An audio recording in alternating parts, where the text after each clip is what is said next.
17টা বছর আমাদের আমিরে জামাত সহ জামাতের শত শত নেতা কর্মী যে জেল খাটলেন, প্রত্যেকটি কর্মসূচির সামনে গুলির মুখে বুক পেতে রাজপথে আহত হলেন।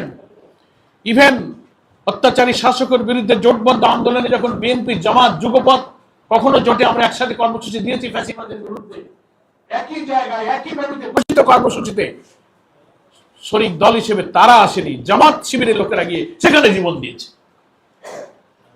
এত লোককে ফাঁসিতে ঝুলিয়ে হত্যা করা হলো, কারাগারে নিহত হলো, জেলখানায় হাজার হাজার লোক মিটিং মিছিল, জুলাইয়ের গণ অভ্যুত্থানে প্রকাশ্যে আমাদের এত ভূমিকা জাতি দেশ বিদেশ মিডিয়া দেখলেন, ওনারা দেখতে পেলেন।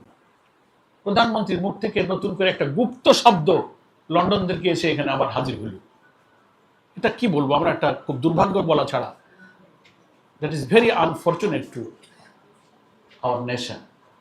এই জন্য আমরা মনে করি যে জাতির জনদুর্ভোগের দিকে এখন সরকার এবং সরকার প্রধান নজর দেওয়া উচিত।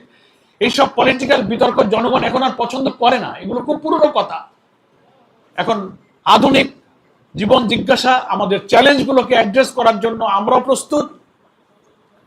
কিভাবে আমরা এই 6 মাসে সরকারকে সহযোগিতা করেছি অন্তত বিদ্যুৎ জ্বালানি গ্যাস সংকটে, আজকের এই লিখিত বক্তব্যে আমরা জামাত ইসলামের পক্ষ থেকে জাতির কাছে আমাদের সেই বক্তব্য এবং কিছু প্রশ্ন আমরা আজকে উত্থাপন করতে চাই।